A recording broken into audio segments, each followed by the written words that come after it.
Okay. So आजचा आपला जो टॉपिक आहे तो आहे, आजचा विषय आहे भारतीय राज्यघटना आणि भारतीय राज्यघटनेची वैशिष्ट्ये. Okay.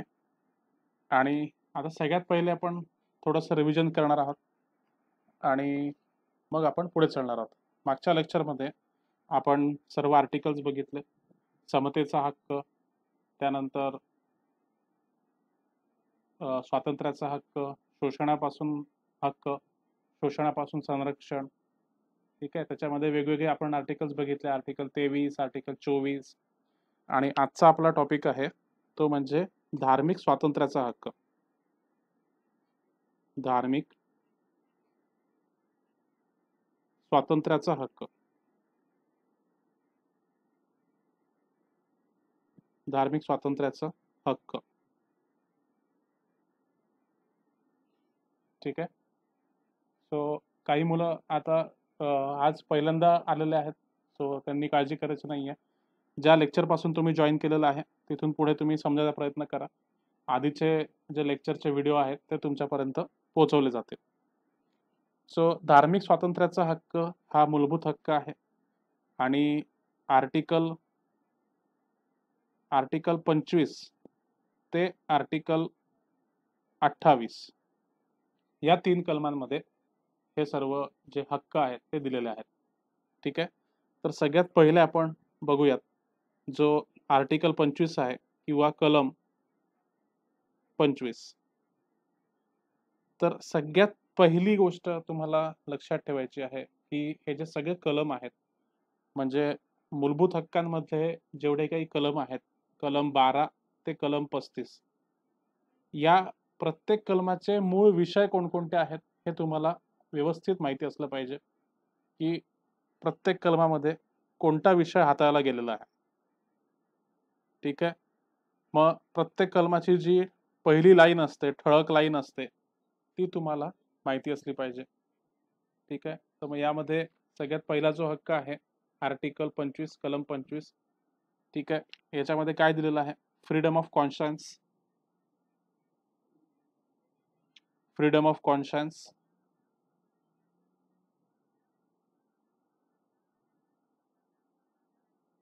Freedom of conscience. Free profession. Free profession. Practice. Propagation. Practice and propagation of religion. ठीक आहे. हे त्याचं मूळ वाक्य आहे कलम 25चं. फ्रीडम ऑफ कॉन्शन्स म्हणजे कुठल्याही धार्मिक, कुठल्याही धर्मावर किंवा कुठल्या धर्माच्या कुठल्याही पंथावर तुम्ही विश्वास ठेवू शकता, धार्मिक श्रद्धा ठेवू शकता. ठीक आहे. त्यानंतर त्या त्या धर्माच्या ज्या काही चालीरीती आहेत, रूढी परंपरा आहे, त्या तुम्ही फॉलो करू शकता. त्यांची तुम्ही प्रॅक्टिस करू शकता. तुमची आपापली जी प्रार्थना आहे, प्रत्येक धर्माची प्रार्थना तुम्ही करू शकता. तुम्हाला आता आपल्या भारतामध्ये अनेक धर्म आहेत, तर कुठल्याही धर्माची प्रार्थना तुम्ही करू शकता. त्यानंतर स्वतःच्या धर्माबद्दल दुसऱ्यांना सांगू शकता. आपल्या धर्माचा प्रचार प्रसार करू शकता. प्रचार आणि प्रसार. प्रोपागेशन म्हणजे काय? प्रचार आणि प्रसार. प्रचार प्रसार करू शकता कुठल्याही धर्माचा. हे तुम्हाला स्वातंत्र्य दिलेलं आहे. ठीक आहे. तर हे एकाच आर्टिकलमध्ये, आर्टिकल 25 मध्ये एवढे सगळे स्वातंत्र्य आहेत. ठीक आहे. फ्रीडम ऑफ कॉन्शन्स म्हणजे धार्मिक स्वातंत्र्य. त्याच्यानंतर त्याच्याबद्दल म्हणजे फ्रीडम, राईट टू प्रोफेस. आता याच्यामध्ये आर्टिकलमध्ये काय काय येतं ते तुम्हाला नंबर वाईज तुम्हाला लिहून देतो, म्हणजे तुम्ही कधीच विसरणार नाही. कलम 25 मध्ये, कलम 25 मध्ये काय काय हक्क येतात ते तुम्हाला नंबर वाईज लिहून देतो. सगळ्यात पहिलं म्हणजे freedom of conscience. Freedom of कॉन्सायन्स.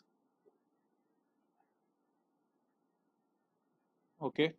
त्यानंतर येतं राईट टू प्रोफेस. यांच्या सगळ्यांच्या मराठीत अर्थ तुम्हाला सांगतो. Right to profess.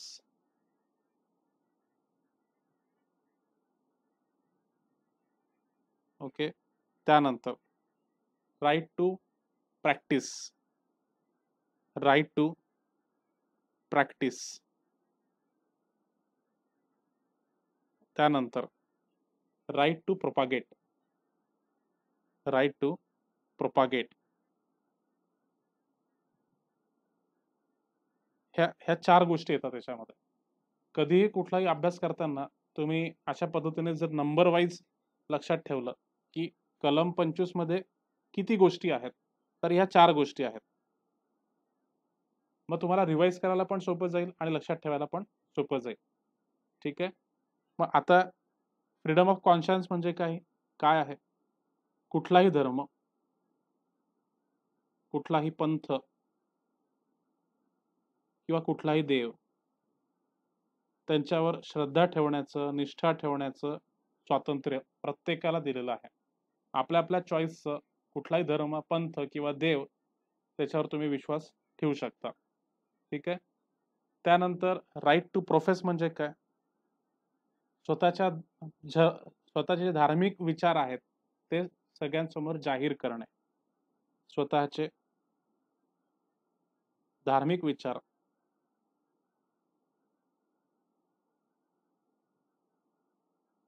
जाहीर करणे. आपण अमुक अमुक धर्माचे आहोत, मी अमुक अमुक धर्मामध्ये मानतो, मी अमुक अमुक देवाला मानतो. प्रकटीकरण करणे, बरोबर. याचे तुम्ही प्रकटीकरण करू शकता. ठीक आहे. कोणालाही सांगू शकता. इतर देशांमध्ये उदाहरणार्थ सौदी अरेबियामध्ये असं स्वातंत्र्य नाहीये. तुम्ही स्वतःचे धार्मिक विचार तुम्ही प्रकट नाही करू शकत, जाहीर नाही करू शकत. ठीक आहे. त्यानंतर प्रॅक्टिसमध्ये की ज्या काही चालीरीती आहेत, ज्या काही म्हणजे पूजा अर्चा आहे, पूजा अर्चा, प्रार्थना, प्रत्येक धर्मामध्ये आपापली पद्धत आहे प्रार्थना करण्याची. त्याचं तुम्हाला स्वातंत्र्य आहे. तुम्ही ज्या पण धर्माचे असाल त्या पद्धतीने तुम्ही पूजा अर्चा करू शकता आणि स्वतःचे जे धार्मिक विचार आहेत ते दुसऱ्यांपर्यंत पोहोचवू शकता. ठीक आहे. स्वतःच्या धर्माचा प्रचार आणि प्रसार. प्रचार आणि प्रसार तुम्ही करू शकता. ठीक आहे. पण यामध्ये बंदी कशावर आहे? Forced conversion. फोर्स्ड कन्व्हर्जनवर बंदी आहे. म्हणजे तुम्ही दुसऱ्याला तुमचे धार्मिक विचार सांगू शकता, पण जबरदस्तीने तुम्ही त्याला स्वतःच्या धर्मामध्ये आणू शकत नाही. ठीक आहे. सो हे पटापट लिहून घ्या. 4 पॉइंट आहेत. कलम 25 मध्ये हे 4 पॉइंट आहेत. तुम्हाला प्रश्न विचारला जाऊ शकतो, की कलम 25 मध्ये खालीलपैकी कोणते हक्क नाहीत? मग त्यापैकी तुम्हाला ओळखता आलं पाहिजे. तर आपल्याला माहिती आहे, आपल्याला मूलभूत हक्कांचं एक वैशिष्ट्य माहिती असेल. आपले जे मूलभूत हक्क आहेत, आपले जे मूलभूत हक्क आहेत, ते ॲब्सोल्यूट नाहीत. ते ॲब्सोल्यूट नाहीत. म्हणजे तुमचे जे मूलभूत हक्क आहेत, ते तुम्हाला म्हणजे अनकंट्रोल्ड मॅनरमध्ये किंवा तुमच्या मनाला वाटेल तशा मॅनरमध्ये तुम्ही ते एन्जॉय करू शकत नाही. ते मूलभूत हक्क ॲब्सोल्यूट नाही, ते क्वालिफाईड आहेत. ते क्वालिफाईड आहेत. तुमचे मूलभूत हक्क म्हणजे ते अनलिमिटेड नाहीये. आपण विचारतो ना, की टॉक टाईम किती आहे? अनलिमिटेड आहे. अनलिमिटेड आहे की नाही? का त्याचं जे व्हॅलिडिटी आहे ती लाईफटाईम आहे की नाही? तर मूलभूत हक्कांचा टॉक टाईम किती आहे? तो अनलिमिटेड नाही. ते मूलभूत हक्क अनलिमिटेड नाहीयेत. ते क्वालिफाईड आहेत. ते लिमिटेड आहेत. आणि त्या मूलभूत हक्कांवर लिमिट कशाने आणलेली आहे? रिझनेबल रिस्ट्रिक्शन्सनी. प्रत्येक मूलभूत हक्काला काही ना काही रिझनेबल रिस्ट्रिक्शन्स आहेत. रिझनेबल रिस्ट्रिक्शन्स आहेत. ठीक आहे. प्रत्येक मूलभूत हक्काला काही ना काही मूलभूत रिस म्हणजे रिझनेबल रिस्ट्रिक्शन्स आहेत. मग आता कलम 25 मध्ये आपण ह्या जे 4 हक्क बघितले, त्याला कोणते-कोणते रिझनेबल रिस्ट्रिक्शन्स आहेत? म्हणजे सगळ्यात पहिलं म्हणजे मोरॅलिटी. मोरॅलिटी हा आपला पहिला रिस्ट्रिक्शन आहे. नीतिमत्ता. म्हणजे एखादा धर्म जर नीतिमत्तेला धरून नसेल किंवा एखाद्या धर्मामध्ये नीतिमत्तेच्या विरोधात कुठली प्रॅक्टिस असेल, तर ते चालणार नाही. उदाहरणार्थ काही आदिवासी धर्मांमध्ये, म्हणजे आता तशा प्रथा सापडत नाही हल्ली, पण काही आदिवासी धर्मांमध्ये, आदिवासी जे पंथ होते त्यांच्यामध्ये नरबळीची प्रथा होती. तर नरबळीची प्रथा ही म्हणजे मॉरॅलिटीला धरून नाहीये, ती नीतिमत्तेला धरून नाहीये. तर म्हणून जर नीतिमत्तेवर आघात होत असेल तर त्या धर्माला तेवढं स्वातंत्र्य नाहीये. ठीक आहे. त्यानंतर पब्लिक ऑर्डर,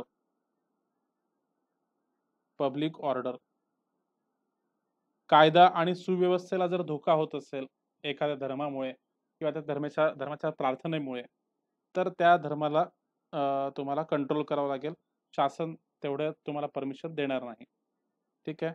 त्यानंतर आरोग्य,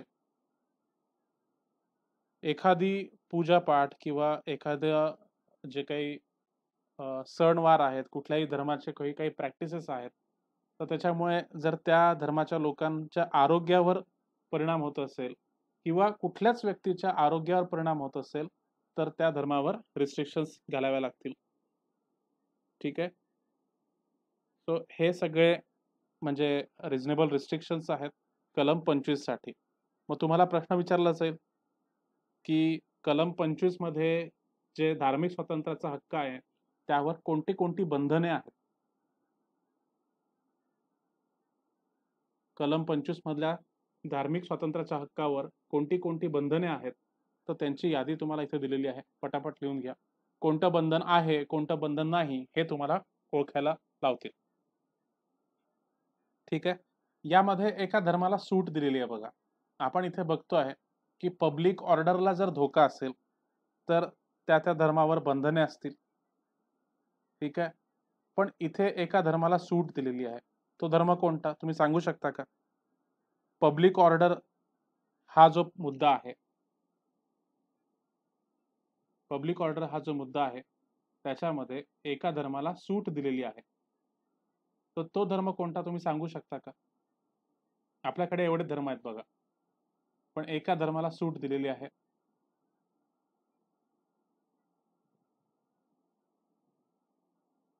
1980 मध्ये एक धार्मिक पंथ होता, हिंदू धर्मातलाच तो पंथ होता. त्यांचं नाव होतं आनंद मार्गी. आनंद मार्गी हा पंथ होता. हे काय करायचे, खुलेआम मोर्चा काढायचे आणि त्यांच्यासोबत मोठी मोठी शस्त्रास्त्रे असायची आणि त्या शस्त्रांचं अस्त्रांचं ते प्रदर्शन करत ते मोर्चा काढायचे. मग त्याच्यामुळे पब्लिक ऑर्डरला धोका निर्माण होत होता.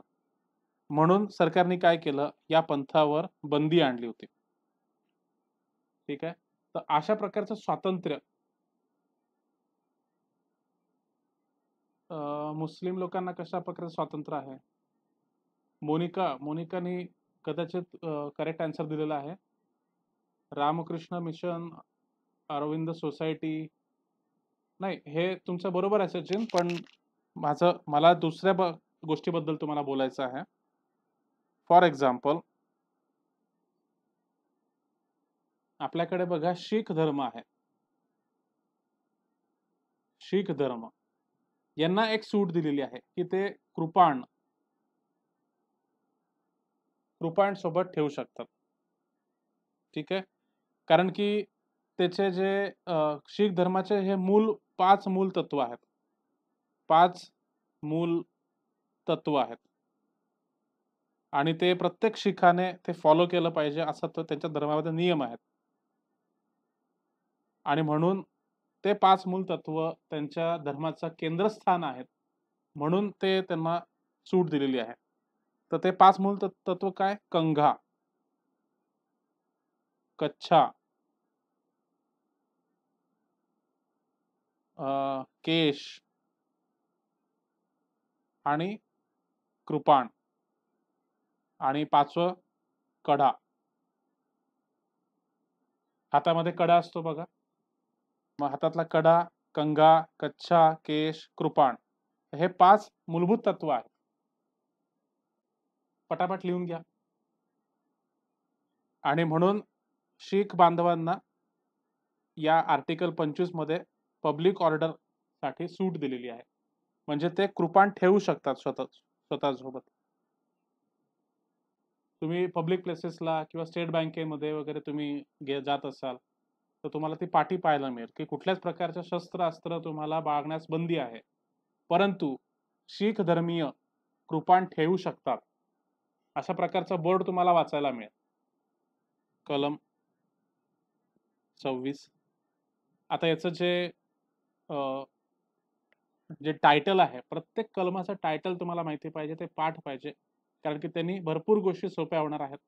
आता उदाहरणार्थ कलम 26 चं टायटल काय? Freedom to manage religious affairs.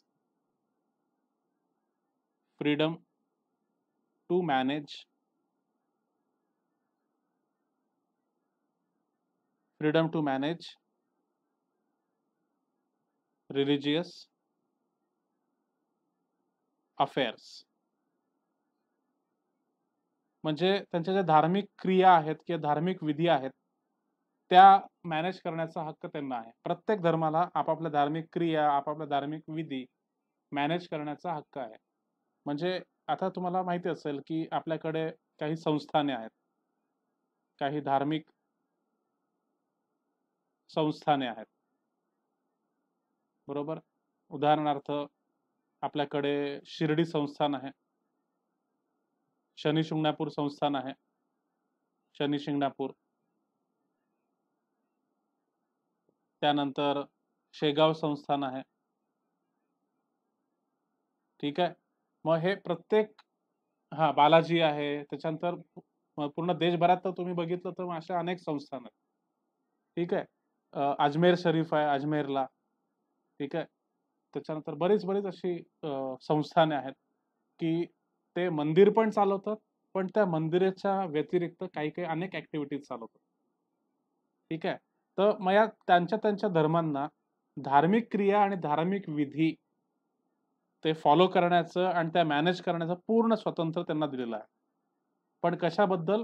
फक्त धार्मिक क्रिया आणि धार्मिक विधीचं त्यांना स्वातंत्र्य दिलेलं आहे.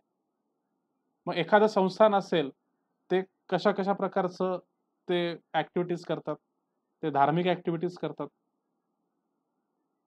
मग त्या एखाद्या वेळेस ते शासकीय म्हणजे प्रशासकीय ॲक्टिव्हिटीज करू शकतात. म्हणजे एखादं धार्मिक संस्थान असेल, त्यांनी जर ट्रस्ट काढली एखादी किंवा एखादी सोसायटी स्थापन केली. मग त्या सोसायटीचं ची स्थापना, मग त्यांचे निवडणुका, त्यांचे वेगवेगळे पदाधिकारी, ठीक आहे. तर अशा बऱ्याच गोष्टी असतात. तर त्यांना प्रशासकीय कामं पण करावी लागतात. त्यांना आर्थिक कामं सुद्धा करावी लागतात. देणग्या येतात मोठ्या-मोठ्या. मग तुम्हाला माहिती असेल, की शेगाव संस्थान, शिर्डी संस्थान, बालाजीला हा व्यवहार पाहण्याचा जो हक्क आहे, तर यांना वेगवेगळे आर्थिक व्यवहार पण पाहावे लागतात. तर यांना धार्मिक संस्थानांना धार्मिक व्यवहार पाहण्याचं स्वातंत्र्य आहे. पण जर राज्याला वाटलं, तर त्यांच्या प्रशासकीय आणि आर्थिक व्यवहारावर नियंत्रण ठेवू शकतं शासन. तुम्हाला माहिती असेल, की आपल्याकडे विठ्ठलाचं कुठलं गाव आहे? पंढरपूर. पंढरपूर संस्थान पंढरपूर संस्थान पहिले त्या म्हणजे त्या पंढरपूर संस्थानाचे जे संचालक होते, त्यांचं म्हणजे त्यांच्या कम्युनिटीला म्हणायचे बडवे. तर हे ब्राह्मण कम्युनिटी असायची आणि त्यांचं वर्चस्व होतं पंढरपूर संस्थानवर. ठीक आहे. परंतु महाराष्ट्र शासनाने काय केलं, हे जे बडवे कम्युनिटी आहे, त्यांच्याकडून ते पूर्ण प्रशासन काढून घेतलं आणि ते शासनाने हातामध्ये घेतलं. ठीक आहे. तर त्याच्यामुळे लिमिटेड स्वातंत्र्य दिलेलं आहे, की फक्त धार्मिक व्यवहार पाहण्याचं स्वातंत्र्य आहे. पण प्रशासकीय आणि आर्थिक व्यवहार जर त्याच्यामध्ये काही गडबड झाली किंवा काही भ्रष्टाचार झाला, तर अशा कारणामध्ये, अशा वेळेस सरकार किंवा शासन प्रशासकीय आणि आर्थिक नियंत्रण त्या धार्मिक संस्थानांवर ठेवू शकतं. आता बघा, आता जसं आपण कलम 25 मध्ये बघितलं होतं, तसं पुन्हा कलम 26 मध्ये बघणार. जसं मी तुम्हाला सांगितलं होतं, की नंबर टाकून मुद्दे लिहून घ्यायचे आणि ते पाठ करायचे आणि त्यांचं वारंवार रिव्हिजन करायचं. तर कलम 26 मध्ये असे कोणते मुद्दे आहेत आणि कोणते हक्क आहेत? तर आता बघा, विशेष करून मुख्य परीक्षेमध्ये तुम्हाला अशा प्रकारचे प्रश्न विचारू शकतात. मी तुम्हाला थोड्याच वेळात सांगतो. पहिले हे मुद्दे लिहून घ्या. मग तुम्हाला सांगतो की तुम्हाला कशा प्रकारचा अभ्यास करायचा. आता कलम 26 चा अन्वय कोणते-कोणते हक्क आहेत बघा, की धार्मिक धार्मिक किंवा धर्मादाय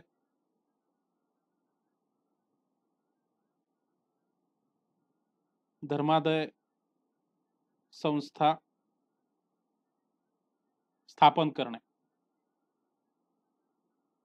म्हणजे एखाद्या धर्माचे लोक धार्मिक किंवा धर्मदाय म्हणजे रिलिजियस किंवा चॅरिटेबल. धर्मदाय म्हणजे काय? चॅरिटेबल. म्हणजे कुठल्याही धर्माचे लोक धार्मिक किंवा चॅरिटेबल संस्थान स्थापन करू शकतात आणि त्यांचं व्यवस्थापन करू शकतात, त्यांना चालवू शकतात. ठीक आहे. त्याच्यानंतर धार्मिक व्यवहार सांभाळण्याचा हक्क आहे. एखादी संस्था त्यांनी स्थापन केली, तर त्या संस्थाची जे काही धार्मिक व्यवहार आहेत, म्हणजे तो कोण देव आहे, त्याची पूजा, मग त्याचा अभिषेक, मग त्याचं जे काही काही वेगवेगळे सण असतात, जयंती, पुण्यतिथी, हे साजरं करण्याचं जे काही स्वातंत्र्य आहे, ते जे काही धार्मिक व्यवहाराच्या आतमध्ये येतं, तर प्रत्येक गोष्टीचं त्यांना स्वातंत्र्य आहे. ठीक आहे. फक्त कोणाचं आरोग्य खराब व्हायला नको, कोणाची नीतिमत्ता अ, त्याच्या त्या नीतिमत्तेवर नको घालायला किंवा त्या नीतिमत्तेला नुकसान नको व्हायला किंवा ती जी प्रॅक्टिस आहे, ती म्हणजे कुठल्या पण म्हणजे पब्लिक ऑर्डर, कायदा आणि सुव्यवस्था याच्या विरोधात जायला नको. हे जर बंधन पाळलं, तर कुठलेही धार्मिक व्यवहार त्यांना सांभाळता येतील. त्यानंतर त्यानंतर कुठली पण मूव्हेबल किंवा इमूव्हेबल प्रॉपर्टी विकत घेण्याचा हक्क आणि तिचं व्यवस्थापन करण्याचा हक्क हा प्रत्येक संस्थानाला आहे. मग ते मंदिर संस्थान एखादं मूव्हेबल प्रॉपर्टी म्हणजे एखादं व्हेइकल असेल, एखादी ॲम्ब्युलन्स असेल, तर ती विकत घेऊ शकतात. इमूव्हेबल म्हणजे एखादी जमीन असेल, ती विकत घेऊ शकतात. तिथे मंदिर बांधू शकतात आणि ती जी काही प्रॉपर्टी ते विकत घेतील, त्याचं अ, विकत घेऊन त्यांचं व्यवस्थापन पण करू शकतात.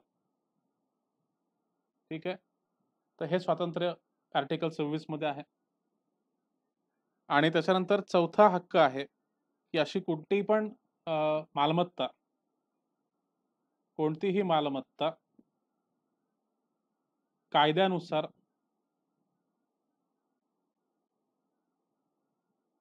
कायद्यानुसार किंवा कायद्यातील कलमांनुसार ती सांभाळण्याची आणि तिचे व्यवस्थापन करण्याचा त्यांना पूर्ण हक्क आहे.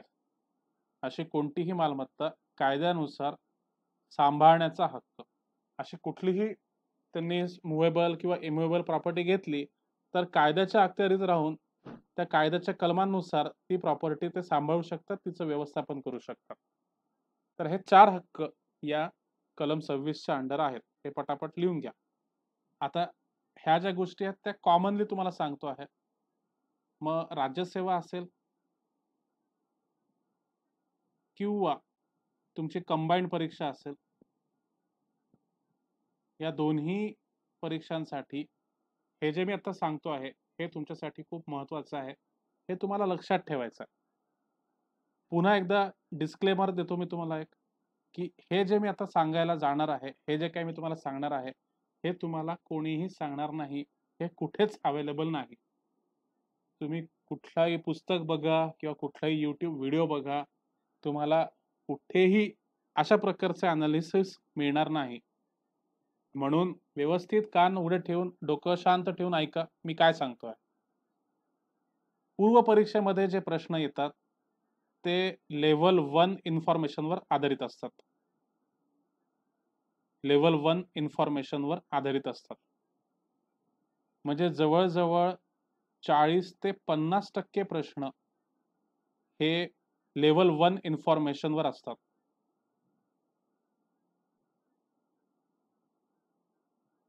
लेव्हल 1 इन्फॉर्मेशनवर आधारित असतात.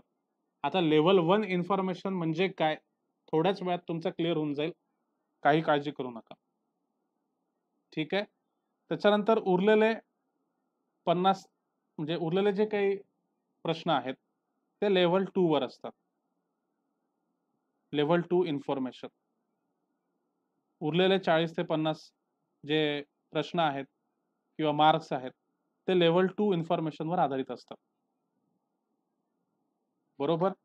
आणि जेव्हा तुम्ही मुख्य परीक्षेला जाता, लेव्हल 1 जी असते, लेव्हल 1 इन्फॉर्मेशनवर फक्त 10 ते 15% प्रश्न आधारित असतात. लेव्हल 2 इन्फॉर्मेशनवर जवळ-जवळ म्हणजे 50 ते 60% प्रश्न अवेलेबल असतात. लेव्हल 2 इन्फॉर्मेशनवर 50 ते 60% प्रश्न विचारले जातात आणि लेव्हल 3 इन्फॉर्मेशनवर म्हणजे उरलेले म्हणजे आता किती झाले 15, 50 ते 60 उरलेले एक 15 ते 20% प्रश्न हे लेव्हल 3 इन्फॉर्मेशनवर आधारित असतात. आता तुम्हाला कळलंय का, की जी इन्फॉर्मेशन आहे, आपण जेव्हा अभ्यास करतो म्हणजे काय करतो? आपण माहिती गोळा करतो. कुठल्याही विषयाबद्दल, कुठल्याही टॉपिकबद्दल आपण इन्फॉर्मेशन गोळा करतो, माहिती गोळा करतो. आणि माहितीच्या लेयर्स असतात बघा. माहितीच्या वेगवेगळ्या लेयर्स असतात. माहितीच्या वेगवेगळ्या लेव्हल्स असतात. पहिली लेव्हल म्हणजे काय, की एकदम इंट्रोडक्टरी माहिती. अगदी बेसिक माहिती. आता लेव्हल 1 इन्फॉर्मेशन म्हणजे काय? सिंपल तुम्हाला सांगतो, की मूलभूत हक्क म्हणजे काय? तर मूलभूत हक्क म्हणजे भारताच्या राज्यघटनेच्या भाग क्रमांक 3 मध्ये सापडणारे सर्व हक्क हे मूलभूत हक्क आहेत. म्हणजे काय? मूलभूत हक्क हे भाग 3 मध्ये आहेत. ही पहिली फर्स्ट लेव्हल ऑफ इन्फॉर्मेशन, प्राथमिक स्वरूपाची माहिती. दुसरं उदाहरण, की मूलभूत हक्क कोणत्या कलमांमध्ये तुम्हाला आढळतात? तर भारताच्या राज्यघटनेच्या कलम 12 पासून तर कलम 35 पर्यंत मूलभूत हक्क आपल्याला आढळतात. पुन्हा हे फर्स्ट लेव्हल ऑफ इन्फॉर्मेशन. ठीक आहे? तुम्हाला एवढं समजलेलं आहे का? बघा हे पटापट लिहून घ्या. जर आपण आता फंडामेंटल राईट्सचं चॅप्टर पाहत असू, तर लेव्हल 1 इन्फॉर्मेशन म्हणजे काय? लेव्हल 1 इन्फॉर्मेशन म्हणजे काय? मूलभूत हक्क भाग क्रमांक 3 मध्ये आढळतात. ही पहिली इन्फॉर्मेशन. दुसरी इन्फॉर्मेशन म्हणजे काय? की मूलभूत हक्क कलम 12 ते 35 यामध्ये आढळतात. ठीक आहे? मग ही झाली फर्स्ट लेव्हल ऑफ इन्फॉर्मेशन. आता लेव्हल 2 इन्फॉर्मेशन म्हणजे काय? तर कोणकोणते मूलभूत हक्क आहेत? तर आपल्याकडे 6 मूलभूत हक्क आहेत. मग ते समानतेचा हक्क, समानतेचा हक्क. मग ह्या कोणत्या कलमपासून तर कोणत्या कलमपर्यंत? 14 ते 18. बरोबर. दुसरा हक्क कुठला आहे? स्वातंत्र्याचा हक्क. स्वातंत्र्याचा हक्क 19 ते 22. त्यानंतर शोषणाविरुद्धचा हक्क 23, 24. त्यानंतर धार्मिक स्वातंत्र्याचा हक्क 25 ते 28. सांस्कृतिक आणि शैक्षणिक हक्क 29, 30. ठीक आहे? तर ही सेकंड लेव्हल ऑफ इन्फॉर्मेशन आहे. सेकंड लेव्हल ऑफ इन्फॉर्मेशनवर तुम्हाला काय प्रश्न विचारतील? कॉलम ए आणि कॉलम बी. तुम्हाला कॉलम ए मध्ये कलम विचारले जातील 14, 15, 23 आणि 26. आणि कॉलम बी मध्ये तरतुदी विचारतील. मग तुम्हाला विचारतील की सांगा, जोड्या लावा. मग योग्य जोड्या जुळवा असा प्रश्न येऊ शकतो. योग्य जोडी ओळखा असा प्रश्न येऊ शकतो. चुकीची जोडी ओळखा असा प्रश्न येऊ शकतो. आता हे सगळे प्रश्न कोणत्या लेवल ऑफ इन्फॉर्मेशनवर आधारित आहे? सेकंड लेवल ऑफ इन्फॉर्मेशनवर आधारित आहे. ठीक आहे? कळतंय का? पटापट सांगा. आता फर्स्ट लेवल ऑफ इन्फॉर्मेशन अगदी बेसिक असतं. अगदी बेसिक प्रश्न, सोपे सोपे प्रश्न, 7वी 8वीतले मुलं पण त्याचं उत्तर देऊ शकतील असे ते अगदी सोपे सोपे प्रश्न असतील. लेव्हल 1 प्रश्नांवर पाहिल्यानंतर तुम्हाला हसू येईल, की अरे इतका बेसिक प्रश्न कसं काय विचारला यांनी? हे तर तुम्ही मला रात्री झोपेत जरी मला उठवून विचारलं तरी मला याचं उत्तर येईल. आणि फर्स्ट लेव्हल ऑफ इन्फॉर्मेशन या प्रश्नांकडे पाहून तुमचा कॉन्फिडन्स वाढतो. हे लक्षात घ्या. हे प्रत्येक परीक्षेमध्ये तुम्ही हे लक्षात घ्या. तुम्ही कोणतीही परीक्षा द्या, प्रिलिम्स किंवा मेन्स. हे असे प्रश्न तुम्हाला सापडणार, सोपे-सोपे प्रश्न सापडणार. कारण आयोगाचं हे उद्दिष्ट असतं, की प्रत्येक मुलाला इक्वल चान्स मिळाला पाहिजे. आपल्याकडे संधीची समानता आहे. ठीक आहे. आपल्या राज्यघटनेच्या प्रिअम्बलमध्ये दिलेला आहे. मूलभूत हक्क आहे आपला तो, की प्रत्येक मुलाला संधीची समानता मिळाली पाहिजे. म्हणून प्रत्येक मुलाला सोडवता येतील असे अनेक प्रश्न प्रिलिम्स परीक्षेमध्ये असतात. अगदी बेसिक, अगदी सोपे आणि ते तुमचे करेक्ट आले, की तुमचा कॉन्फिडन्स वाढतो. त्यानंतर बरेच प्रश्न हे लेव्हल 2 इन्फॉर्मेशनवर आधारित असतात. याच्यामध्ये थोडा सीरियस अभ्यास लागतो. थोडासा फोकस्ड अभ्यास लागतो. थोडंसं सिलेबसचं ज्ञान लागतं. थोडंसं मागच्या वर्षी प्रश्नपत्रिकांचं ज्ञान लागतं. ठीक आहे.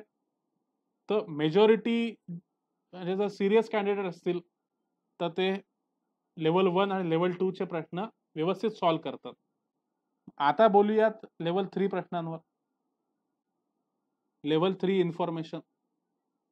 मग तुम्हाला विचारतील, उदाहरणार्थ, की कलम 19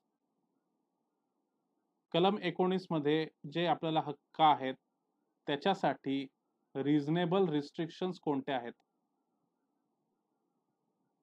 रिझनेबल रिस्ट्रिक्शन्स कोणत्या आहेत? ठीक आहे, ओळखा. मग कोणते आहेत ओळखा, कोणते नाहीत ते ओळखा. ठीक आहे. मग त्याच्यामध्ये तुम्हाला मिक्स करून सांगतील. किंवा दुसरं, कलम 25 मध्ये जे रिझनेबल रिस्ट्रिक्शन्स आहेत ते ओळखा. किंवा कलम 25 मध्ये कोणते रिझनेबल रिस्ट्रिक्शन्स नाही ते ओळखा. ठीक आहे, कळतंय तुम्हाला? तर हे जे लेव्हल 3 चे जे इन्फॉर्मेशन आहे, ते जास्त करून ते कठीण प्रश्न असतात. ठीक आहे. त्यांची काठिण्य पातळी जास्त असते. आणि खूप कमी मुलं अशा पद्धतीचा अभ्यास करतात. खूप कमी लोकांना हे माहिती असतं, की बाबा हां, असे पण प्रश्न येतात. 90% मुलांना हे माहिती नसतं, की या अशा प्रकारचे प्रश्न एक्झाममध्ये येतात आणि तिथे त्यांचा अभ्यास कमी पडतो. ठीक आहे. तर त्याच्यामुळे जर मुख्य परीक्षा तुम्ही बघितली, जर पेपर सोपा असेल, तर लेव्हल 3 चे जे प्रश्न असतात ते कमी असतात. आणि जर प्रश्न पेपर म्हणजे क्वेश्चन पेपर जर कठीण असेल, एखाद्या वर्षी कॉम्पिटिशन खूप जास्त असते, मग अशा वेळेस पेपर टफ निघतो. मग ज्या दिवशी पेपर टफ निघतो याचा अर्थ अशा प्रश्नांची संख्या जास्त असते. कळलं का सांगा पटापट? ही माहिती किती लोकांना माहिती होती? ही माहिती तुम्हाला कुठेच मिळणार नाही. हा माझा दावा आहे. बरोबर? सो हे लक्षात घ्या, समजून घ्या आणि इथून पुढे अभ्यास करताना हे सगळेच्या सगळे पॉइंट्स तुम्ही लक्षात ठेवा. बघा, आता तुम्हाला प्रश्न येऊ शकतो. तुम्ही धार्मिक स्वातंत्र्याचा हक्क तुम्हाला माहिती आहे? जर तुम्हाला विचारलं, की धार्मिक स्वातंत्र्याच्या हक्काबाबत कोणती कलमे भारतीय राज्यघटनेमध्ये आहेत? धार्मिक स्वातंत्र्याबाबत कोणती कलमे आपल्या भारतीय राज्यघटनेमध्ये आहेत? मग तुम्ही पटकन सांगाल, सर कलम 25 ते कलम 28. मग ही माहिती काय झाली? ही झाली लेव्हल 1 इन्फॉर्मेशन. ही तुम्हाला माहिती आहे. ठीक आहे. मग आता आपण काय केलं? कलम 25 बघितलं. ठीक आहे. कलम 25 च्या तरतुदी बघितल्या. त्याच्यामध्ये कोणते स्वातंत्र्य आहे ते बघितलं. प्लस त्याला जे काही रिझनेबल रिस्ट्रिक्शन्स आहेत,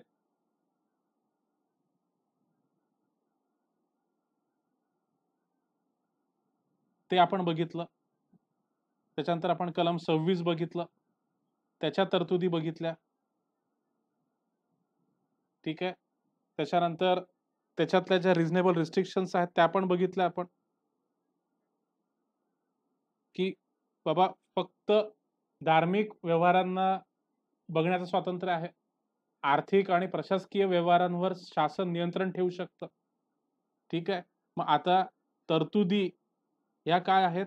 लेव्हल 2 इन्फॉर्मेशन आहेत आणि रिझनेबल रिस्ट्रिक्शन्स ह्या लेव्हल 3 इन्फॉर्मेशन आहेत. ठीक आहे. मग आता तुम्हाला प्रश्न विचारला जाऊ शकतो, आता ह्या सगळं अभ्यास तुम्ही केला. ठीक आहे. तुम्हाला ह्या कलम ते 25 ते 28 सगळे तुम्हाला पाठ आहेत. तुम्हाला तरतुदी पाठ आहेत, रिझनेबल रिस्ट्रिक्शन्स पाठ आहेत. तरी सुद्धा आता या टॉपिकवर जर प्रश्न विचारला तर तुम्हाला येणार नाही. जास्त करून जेव्हा आता बघा, राज्यसेवा मुख्य परीक्षा, राज्यसेवा मुख्य परीक्षा किंवा एएसओ मुख्य परीक्षा,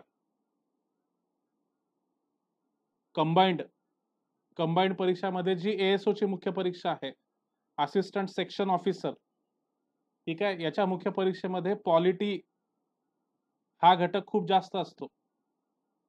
राज्यसेवा मुख्य परीक्षेमध्ये तर पूर्ण पेपर याच्यामध्ये पॉलिटी आहे. आता तुम्हाला प्रश्न विचारला जाईल, प्रश्न आता बघा तुम्ही कन्फ्यूज होता की नाही, की एखाद्या संस्थेत धार्मिक संस्था म्हणून जाहीर करण्यासाठी किंवा रजिस्टर करण्यासाठी सुप्रीम कोर्टाने कोणते मापदंड मांडले आहेत? मी प्रश्न पुन्हा एकदा विचारतो, खालीलपैकी कोणते मापदंड मांडले आहेत? ठीक आहे. आता तुम्ही विचार कराल की सर आम्हाला कलम 25 माहिती आहे, कलम 26 माहिती आहे, कलम 27 पण माहिती आहे, आता थोड्यात बघणार आहोत आपण, कलम 28 पण माहिती आहे. पण सर एखाद्या धार्मिक संस्था ओळखण्यासाठी सुप्रीम कोर्टाचे कोणते मापदंड आहेत हे आम्हाला माहितीच नाही. पण अशा प्रकारचे प्रश्न मी तुम्हाला सांगितलं की राज्यसेवा मेन्स आणि एएसओ मेन्स मध्ये येऊ शकतात. आता ते मापदंड कोणते ते पटापट लिहून घ्या, तुम्हाला लिहून देतो इथे, की ती जी संस्था आहे ती एकाच धर्माचे पालन करणाऱ्या व्यक्तींच्या समूहाने स्थापन केली पाहिजे. एकाच धर्मास मानणाऱ्या व्यक्तींच्या समूहाने स्थापन करायला हवी. ठीक आहे. ती जी संस्था आहे ती एकाच धर्मास मानणाऱ्या व्यक्तींच्या समूहाने स्थापन केलेली असली पाहिजे. त्यानंतर ती एक प्रॉपर संस्था म्हणून ती असली पाहिजे. एक संस्था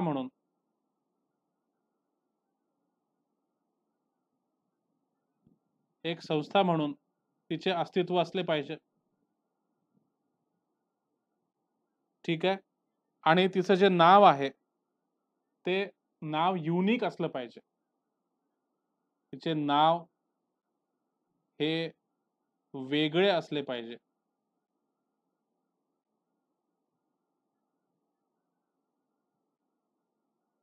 हे 3च मापदंड सुप्रीम कोर्टाने मांडलेले आहेत आपल्या जजमेंटमध्ये.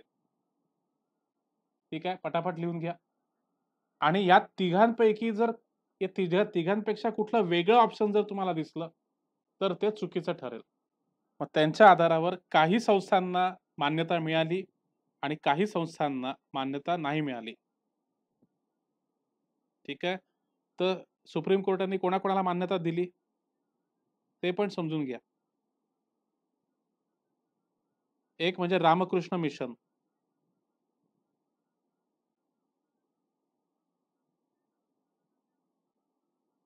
रामकृष्ण मिशन यांना धार्मिक संस्था म्हणून मान्यता मिळाली. त्यानंतर आनंद मार्ग यांना धार्मिक संस्था म्हणून ओळख मिळाली. ठीक आहे. परंतु मान्यता कोणाकोणाला नाही मिळाली? औरोबिंदू सोसायटी. औरोबिंदो सोसायटी यांना मान्यता नाही मिळाली. ठीक आहे.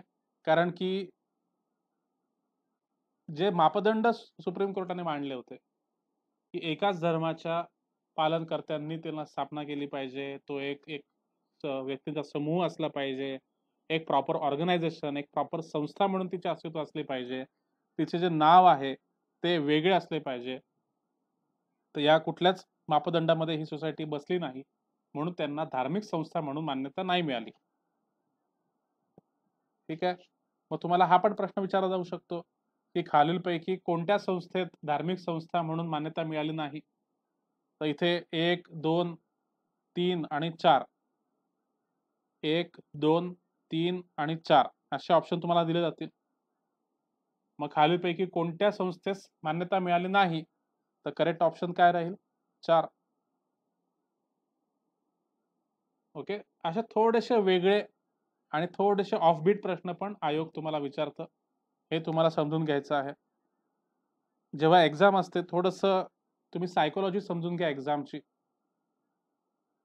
की जेव्हा तुम्ही प्रश्नपत्रिका सोडवता, जेव्हा तुम्ही टेस्ट सोडवता, पहिला प्रश्न सोपा, दुसरा प्रश्न सोपा, तिसरा प्रश्न सोपा. आपल्याला आनंद व्हायला लागतो. आपण आपलं मन आतून खूप असं ओतप्रोत होऊन जातं, आनंदी होऊन जातं. मग चौथा प्रश्न सोपा, पाचवा प्रश्न सोपा, आपल्याला अजून आनंद होतो. पण 6वा प्रश्न कठीण, 7वा प्रश्न त्याच्यापेक्षा कठीण, 8वा प्रश्न बेकार. म्हणजे जेवढा कॉन्फिडन्स आपण या 5 प्रश्नांमध्ये कमवलेला असतो, तेवढा पूर्णच्या पूर्ण कॉन्फिडन्स आपला या 3 प्रश्नांमुळे चालला जातो. तर अशी स्टाईल असते प्रश्नपत्रिकेची. एक्झाम देताना तुम्हाला ह्या गोष्टींचा अनुभव येईल, की एक सलग सोपे प्रश्न आले, की एखादा प्रश्न किंवा 2-3 प्रश्न हे ऑफबीट विचारले जातात आणि त्याच्यामुळे तुमचा कॉन्फिडन्स लो होतो आणि तुमचा जो बॅलन्स आहे, तो लूज होतो. तुमचं जे मानसिक स्थैर्य आहे, ते तुम्ही गमावून बसता. तर त्यासाठी अशा सिच्युएशनला लढण्यासाठी तुमच्यामध्ये त्या प्रकारचा अभ्यास असला पाहिजे.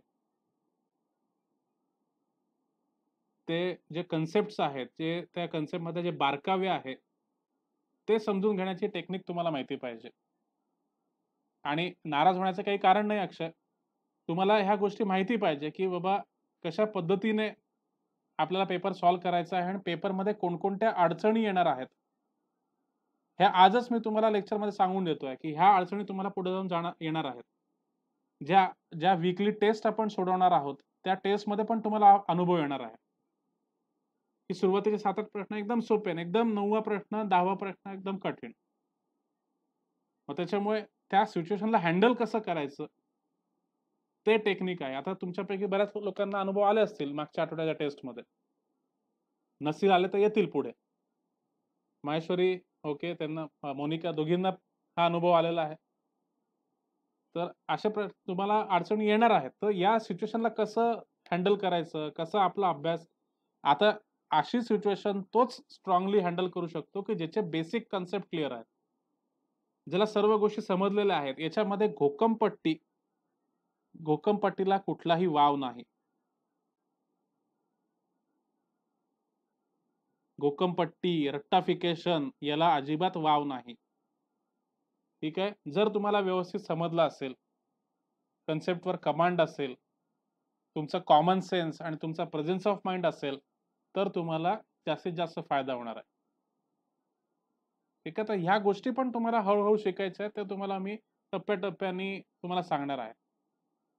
आजपर्यंत तुम्ही माझे अनेक क्लासेस केले असतील. आजपर्यंत एकदम गुडी-गुडी, बेसिक अगदी 0 पासून, ए पासून मी तुम्हाला गिरवायला शिकवत होतो. पण आज ती वेळ आलेली होती, की थोडंसं तुम्हाला प्रॅक्टिकल नॉलेज, थोडंसं जे काही चॅलेंजेस तुमच्या समोर आहेत, त्याच्याबद्दल तुम्हाला जाणीव करून देणे, की बाबा अशा प्रकारचे चॅलेंजेस तुम्हाला येणार आहेत. त्याच्याबद्दल तुम्हाला अवगत करून देणे, तुम्हाला जाणीव करून देणे हे माझं कर्तव्य आहे. हे सांगणं माझं कर्तव्य आहे. ठीक आहे. म्हणून ह्या बारीक-बारीक गोष्टी तुम्हाला सांगतो आहे. आणि म्हणून ज्या पद्धतीने आपण वेगवेगळे कन्सेप्ट मी तुम्हाला शिकवतो. तुम्हाला बऱ्याच वेळा असं वाटत असेल, की सर खूप डीप सांगतायत. पण ते डीप नॉलेज 100% तुम्हाला कुठे ना कुठे कामात येईल. प्रिलिम्समध्ये नाही आलं तर मेन्समध्ये येईल. मेन्समध्ये नाही आलं तर इंटरव्ह्यूमध्ये येईल. नाही इंटरव्ह्यूमध्ये आलं, तुम्ही बेसिक नॉलेजवर जरी तुम्ही पास झाले, तर आपल्याला आनंदच आहे. पण ते जे नॉलेज तुम्ही घेणार आहात माझ्याकडून, ते तुम्हाला आयुष्यभर कामात येणार आहे. तुम्हाला सर्व्हिसमध्ये पण कधी ना कधी हे सर्वच्या सर्व नॉलेज कामात येणार आहे. येस, शुभंकर. डीप नॉलेज खूप इम्पॉर्टंट आहे. पण आपल्याला बघा, आपल्याला टार्गेटेड अप्रोच ठेवायचा आहे. आपल्याला टार्गेट माहिती पाहिजे, की मला किती डीप नॉलेज पाहिजे, याचं नॉलेज तुम्हाला असलं पाहिजे. डीप नॉलेज म्हणजे आपल्याला पी-एच-डी करायची नाही. ठीक आहे? हे पण आपल्याला लक्षात घ्यायचं आहे. ठीक आहे? तर ते तुम्हाला मी सांगेल. तुम्हाला हळू लक्षात येईल. प्रत्येक लेक्चरमध्ये तुम्हाला लक्षात येईल, की किती बेसिक नॉलेजची गरज आहे, किती डीपमध्ये जायची गरज आहे, ह्या सगळ्या गोष्टी तुम्हाला कळणार आहेत. तुम्हाला जर तो लेव्हल 1, 2, 3 चा येस, येस शुभंकर. लेव्हल 1, 2, 3 चा जर कन्सेप्ट तुम्हाला कळला असेल आणि जर तुम्ही मागच्या वर्षीच्या प्रश्नपत्रिका वाचत असाल, तर तुम्हाला काहीही अडचण जाणार नाही. आता अजून एक तुम्हाला गोष्ट सांगतो आहे, की आपला जो एम-पी-एस-सी नोट्सवाला जो ग्रुप आहे, जे चॅनल आहे, त्याच्यावर मी पूर्व परीक्षेच्या प्रश्नपत्रिका टाकलेल्या आहेत.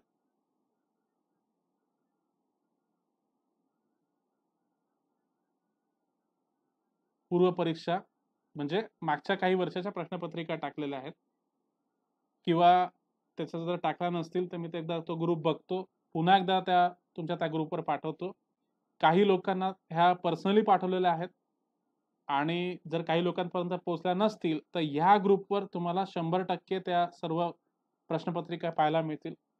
राज्यसेवा परीक्षा असो किंवा कंबाईंड परीक्षा असो, या सर्व प्रश्नपत्रिका आम्ही काही दिवसात टाकणार आहेत. तर तुम्हाला आता काय करायचं आहे, रोज रोज 2 तास वेळ काढायचा आहे. 2 तास वेळ काढायचा आहे रोज, इथून पुढे. प्रत्येकाने रोज 2 तास वेळ काढायचा आहे आणि रोज प्रश्नपत्रिका बघायच्या आहेत आणि त्याची जी ॲन्सर की आहे, ती ॲन्सर की पण मी टाकतो ग्रुपवर. ती ॲन्सर की पण बघायची आहे आणि मागच्या वर्षीच्या प्रश्नपत्रिकांचा अभ्यास तुम्हाला सुरू करायचा आहे, तुमच्या पातळीवर. मी तर तुम्हाला सांगणारच आहे. पण तुमच्या पातळीवर तुम्हाला प्रश्नपत्रिकांचा अभ्यास करायचा आहे. म्हणजे तुम्हाला बघायचं आहे, की प्रश्न कोणता आला? प्रश्नामध्ये काय-काय विचारलं होतं? त्याचे ऑप्शन काय होते? ठीक आहे. मग आयोगाने कोणतं ऑप्शन बरोबर दिलं?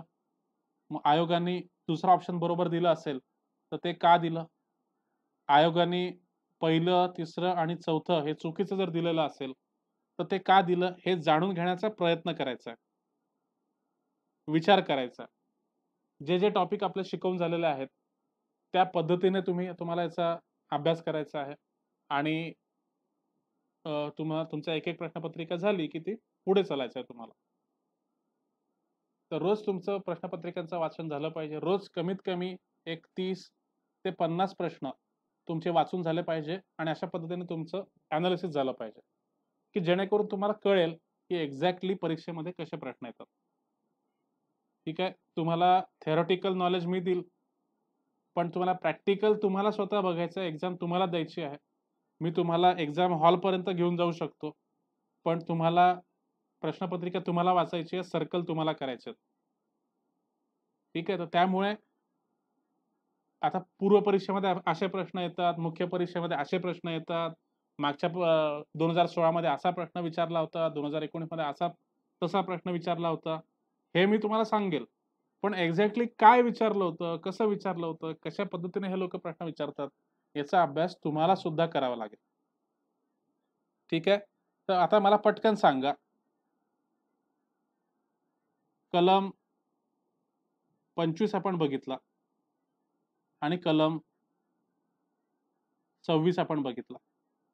यांच्यामध्ये एका ओळीमध्ये मला फरक सांगा. एका ओळीमध्ये तुम्ही फरक सांगू शकता का? बघा, कलम 25 मध्ये धार्मिक स्वातंत्र्याचा हक्क दिलेला आहे. कलम 26 मध्ये right to manage religious affairs, धार्मिक व्यवहार सांभाळण्याचा हक्क दिलेला आहे. या दोन्ही कलमांमध्ये काय फरक आहे? एका वाक्यात मला सांगा. सांगू शकता का कमेंट करून? आता बघा, तुमचं सगळ्यांचं लक्ष माझं याच गोष्टीकडे आकर्षित करायचं होतं, की धर्म 25 मध्ये धर्म आणि 26 मध्ये धार्मिक संप्रदाय. हां, बरोबर आहे. पण थोडंसं आपण याला फाईन ट्यून करू. आता सचिन आपला माईक बंद करा.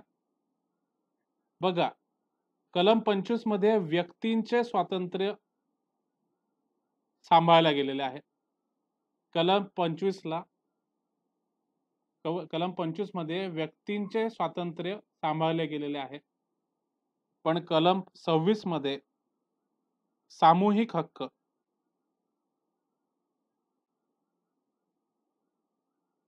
सांभाळल्या गेलेले आहेत. आपण असं पण म्हणू शकतो, की कलम 25 मध्ये वैयक्तिक हक्क आहेत आणि कलम 26 मध्ये सामूहिक हक्क आहेत. हा बारीक फरक आहे. एका वाक्यात तुम्ही सांगू शकता. 25 मध्ये एका व्यक्तीशी संबंधित हक्क आहेत, की तो व्यक्ती कुठलाही धर्म फॉलो करू शकतो, कोणत्याही देवावर विश्वास ठेवू शकतो, सगळ्यांसमोर त्याचं प्रकटीकरण करू शकतो, त्याचं प्रॅक्टिस करू शकतो, प्रोपॅगेट करू शकतो. सो कलम 25 मध्ये वैयक्तिक हक्क दिलेले आहेत आणि कलम 26 मध्ये सामूहिक हक्क दिलेले आहेत. हा फरक आहे. थोडंफार का पूर्ण का नाही समजलं शुभंकर? बघा, कलम 25 मध्ये एका व्यक्तीबद्दल बोललं गेलेलं आहे. हे तर एवढं तर तुम्हाला कळलं असेल शुभंकर. कलम 25 मध्ये एका व्यक्तीबद्दल बोललेलं आहे, की बाबा तो कुठलाही धर्म फॉलो करू शकतो, कुठलाही पंथ फॉलो करू शकतो, प्रार्थना करू शकतो, स्वतःच्या धर्माचा प्रचार प्रसार करू शकतो. बरोबर? आणि कलम 26 मध्ये संस्था, धार्मिक संस्था त्यांचे हक्क आहेत. म्हणजे काय? तिथे सुप्रीम कोर्टाने जे मांडलेलं आहे क्रायटेरिया, की ती जी संस्था आहे ती व्यक्तींच्या समूहांनी स्थापन केलेली पाहिजे. म्हणजेच काय, की कलम 26 मध्ये सामूहिक हक्क म्हणजे खूप मोठ्या संख्येने लोकांचे हक्क त्याच्यामध्ये सांभाळले गेलेले आहेत आणि कलम 25 मध्ये फक्त व्यक्तिगत हक्क सांभाळले गेलेले आहेत. ठीक आहे? सो थोडंफार जरी समजलं असेल तरी काही हरकत नाही. पण माझी अशी अपेक्षा असते, की 100% समजलं पाहिजे. पण काही हरकत नाही. तुम्हाला थोडंसं अभ्यास पण करावा लागेल आणि काही अडचण असेल तर मग तुम्ही विचारू शकता. ओके? त्यानंतर आपण पुढचा कलम बघणार आहोत. कलम 27. कलम 27 काय? Freedom from taxation for promotion of religion. एखाद्या विशिष्ट धर्माच्या प्रचारासाठी किंवा प्रसारासाठी कोणीही कर आकारू शकत नाही. Freedom from taxation.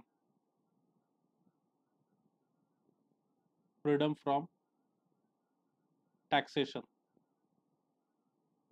For promotion of religion. बघा, याच्यात काय सांगितलं आहे, की कुठल्याही विशिष्ट धर्माच्या प्रचार प्रसारासाठी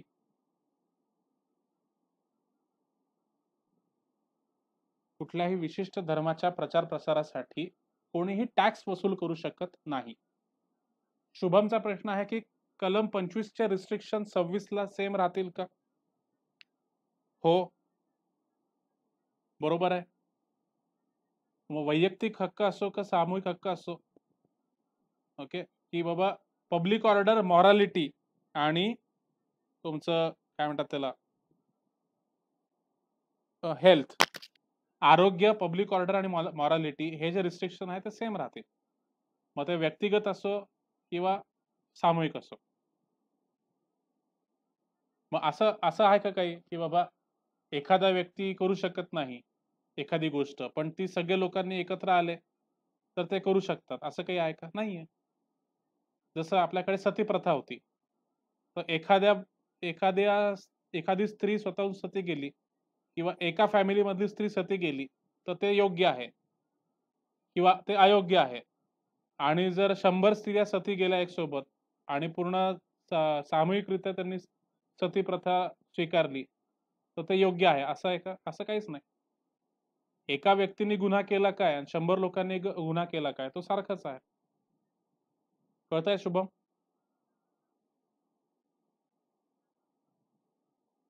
ओके. सो कलम 27 मध्ये सांगितलेलं आहे freedom from taxation for promotion of a particular religion. Okay. So कुठल्याच विशिष्ट धर्माच्या प्रचार किंवा प्रसारासाठी कोणीही टॅक्स वसूल करत नाही. आता उदाहरण देऊन सांगतो. उदाहरणार्थ मोदी गव्हर्नमेंट आहे. आता सगळे लोक मोदी गव्हर्नमेंटवर आरोप लावतात की हे हिंदू राष्ट्र स्थापन करायचं सुरुवात आहे. हिंदू राष्ट्र स्थापन करण्याची ही सुरुवात आहे. मोदी गव्हर्नमेंट आल्यापासून आता आपला भारत देश हा हिंदू राष्ट्राकडे चाललेला आहे. मग याचे बरेचसे एक्झाम्पल देतात. राम मंदिर, असे बरेच, त्याच्यानंतर सिटिझनशिप अमेंडमेंट ऍक्ट, राम मंदिर, असे बरेच त्याचे उदाहरणं दिले जातात आणि म्हणतात की बाबा आता हिंदू राष्ट्र होणार, भारत हा हिंदू राष्ट्र होणार. आणि मग आता उदाहरणार्थ मोदी गव्हर्नमेंटने एक कायदा काढला की हिंदू धर्माच्या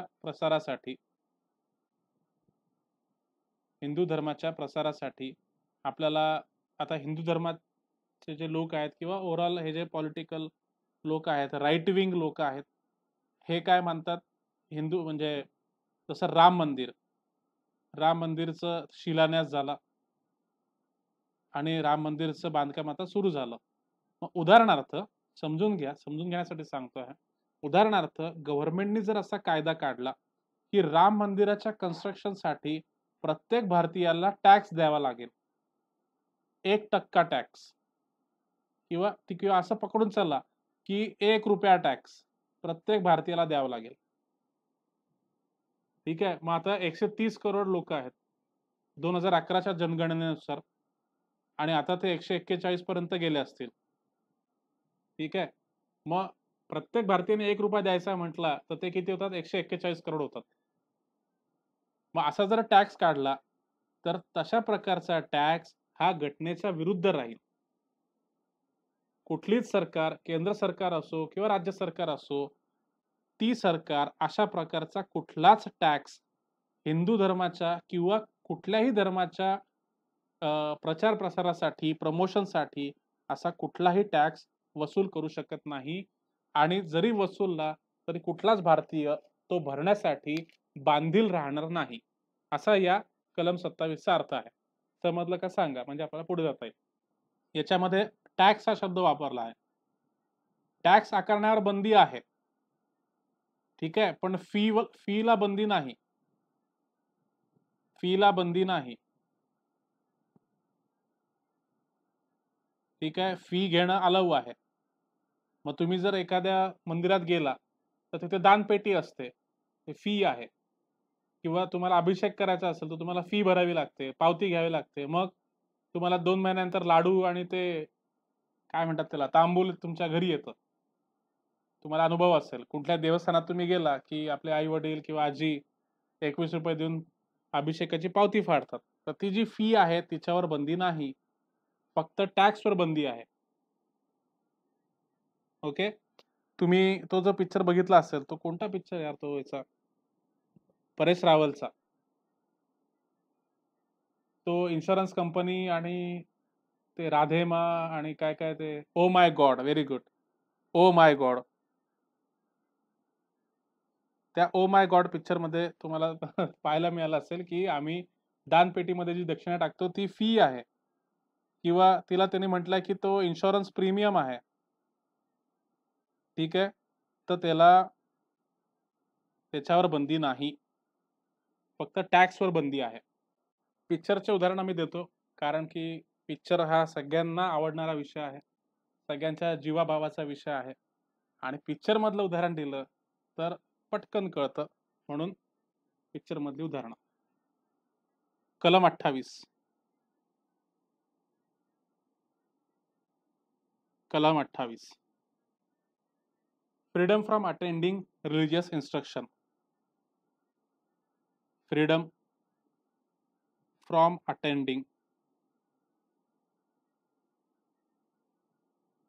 रिलिजियस इन्स्ट्रक्शन. ओके. आता याचा अर्थ पुन्हा उदाहरणातून सांगतो की कुठलीही संस्था असेल, शैक्षणिक संस्था, ठीक आहे, कुठलीही शैक्षणिक संस्था असेल, मग ती विशेष करून पब्लिक फंडवर चालणारी किंवा सरकारी सरकारी खर्चावर चालणारी कुठलीही शैक्षणिक संस्था, मग ती केंद्र सरकारी असो किंवा राज्य शासनाच्या अंडर येणारी असो किंवा ग्रँट मिळालेली शाळा असो किंवा ग्रँट मिळालेलं कॉलेज असो. आपण विचारतो की तुमचं कॉलेज ग्रांटेड आहे का नॉन ग्रांटेड आहे, तुमची शाळा ग्रांटेड आहे किंवा नॉन ग्रांटेड आहे. त्याचा अर्थ त्या शाळेला किंवा त्या कॉलेजला सरकारची मान्यता असते आणि सरकारकडून ग्रांट येते, सरकारकडून अनुदान येतं आणि सरकारी अनुदानावर ती संस्था चालू असते. अशा कुठल्याच शैक्षणिक संस्थेमध्ये कुठल्याच प्रकारची प्रार्थना म्हणजे धार्मिक प्रार्थना, कुठल्या विशिष्ट धर्माची धार्मिक प्रार्थना किंवा धार्मिक कुठला सण किंवा धार्मिक काय म्हणतात त्याला होम हवन किंवा धार्मिक पूजा अर्चा, ठीक आहे, कुठल्याही शैक्षणिक संस्थेमध्ये जी सरकारी खर्चावर चालत असेल, मग ती सरकारी शाळा असो किंवा गैरसरकारी शाळा असो किंवा सरकारच्या अनुदानावर चालणारी शाळा असो, या कुठल्याही शाळेमध्ये जर कुठल्या प्रकारची प्रार्थना सुरू असेल, होम हवन सुरू असेल, पूजा अर्चा सुरू असेल, तर ती म्हणजे तिच्यामध्ये म्हणजे काय म्हणतात त्याला, ती अटेंड न करण्याचे स्वातंत्र्य आहे. तिथे उपस्थिती न लावण्याचे स्वातंत्र्य आहे. उपस्थिती न लावण्याचे स्वातंत्र्य. उपस्थिती न लावण्याचे स्वातंत्र्य. आता याचं उदाहरण म्हणजे काय, की एखादी सरकारी शाळा आहे, ठीक आहे, किंवा ग्रांटेड शाळा आहे. उदाहरणार्थ रामकृष्ण मिशन ची शाळा आहे किंवा तुम्ही नाव ऐकलं असेल दयानंद अँग्लो वेदिक स्कूल, डीएव्ही स्कूल किंवा डीएव्ही कॉलेज. आता वेगवेगळ्या शैक्षणिक संस्थांनी काय म्हणजे वेगवेगळ्या धार्मिक संस्थांनी काय केलेलं आहे, त्यांच्या त्यांच्या त्यांच्या शैक्षणिक संस्था पण स्थापन केलेल्या आहेत. मग डायरेक्टली किंवा इनडायरेक्टली त्या त्या धार्मिक म्हणजे त्या धर्माच्या किंवा त्या पंथाचे जे विचार आहेत ते त्या संस्थांमध्ये त्याचा त्याचा प्रचार प्रसार केला जातो. पण जर असं एखादं कॉलेज असेल आणि त्याला जर सरकारचं अनुदान मिळत असेल, ठीक आहे, आणि त्या संस्थेने जर होम हवन ठेवलं असेल की बाबा आता विद्यार्थ्यांची परीक्षा आहे किंवा आता कोरोना आहे, मग आता कोरोना लवकर जावा म्हणून त्या कॉलेजमध्ये किंवा त्या शाळेमध्ये होम हवन ठेवलेलं आहे. पण आता एखादा ख्रिश्चन मुलगा असेल, ख्रिश्चन मुलगा किंवा मुलगी असेल किंवा मुस्लिम मुलगा किंवा मुलगी असेल, तर त्या ख्रिश्चन मुला-मुलींना किंवा मुस्लिम मुला-मुलींना अशा प्रकारच्या कार्यक्रमामध्ये उपस्थिती न लावण्याचे स्वातंत्र्य आहे. कुणीही त्यांना फोर्स करू शकत नाही की तुम्ही हे होम हवन अटेंड करा. इतर वेळी तुम्हाला माहिती आहे की अटेंडन्स कंपल्सरी असते. तुम्ही एखादा क्लास बुडवला तर तुम्हाला तुमचे मार्क्स कट केले जातात किंवा तुम्हाला त्याचा म्हणजे त्रास होतो. पण अशा प्रकारचं कुठलं धार्मिक कार्य चालू असेल, कुठल्या विशिष्ट धर्माचं, तर कोणालाच त्या धार्मिक कार्यामध्ये, त्या पूजा अर्चेमध्ये अटेंडन्स लावण्याचं कंपल्शन कोणीही करू शकत नाही. हे सांगितलेलं आहे कलम 28 मध्ये. कळतंय का? बघा. 4 प्रकारच्या धार्मिक संस्था आहेत बघा. ए, बी, सी आणि डी. ठीक आहे. 4 प्रकारच्या धार्मिक संस्था आहेत. पहिली संस्था आहे होली मेंटेन्ड बाय स्टेट. पूर्णतः सरकारी खर्चावर चालणारी संस्था. ठीक आहे. त्यानंतर अंशतः सरकारी खर्चावर चालणारी संस्था, परंतु अंशतः सरकारी खर्चावर चालणारी संस्था, परंतु एखाद्या ट्रस्ट किंवा संस्थेने चालवलेली शाळा, परंतु तिचे जे व्यवस्थापन आहे त्या शाळेचे किंवा कॉलेजचे व्यवस्थापन आहे ते कुठल्या तरी ट्रस्ट किंवा संस्थेकडे आहे, अशी शैक्षणिक संस्था जी अंशतः सरकारी खर्चावर चालते आणि त्याचं जे व्यवस्थापन आहे कुठल्या तरी ट्रस्ट किंवा संस्थेकडे आहे. ठीक आहे. त्याच्यानंतर सरकारी मान्यता प्राप्त संस्था, सरकारी मान्यता प्राप्त संस्था, म्हणजे ह्या अशा शैक्षणिक संस्था आहेत की ज्यांना केवळ सरकारी मान्यता मिळालेली आहे, पण जो खर्च आहे ते आपला आपला करतात, फी गोळा करून किंवा डोनेशन गोळा करून हे खर्च चालवतात. ठीक आहे. आणि डी काय आहे?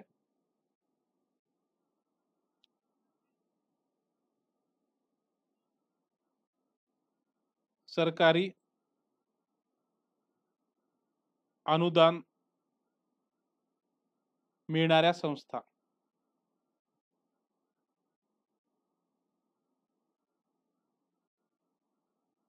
ठीक आहे. यांना सरकारी अनुदान मिळतं आणि हे फी मधून पण पैसा घेतात आणि आपला आपला खर्च चालवतात. ठीक आहे. आता याच्यामध्ये ही जी कॅटेगरी आहे, कॅटेगरी ए, कॅटेगरी ए च्या ज्या संस्था आहेत त्याच्यामध्ये धार्मिक असे जे कार्यक्रम आहेत त्यांच्यावर पूर्णपणे बंदी आहे.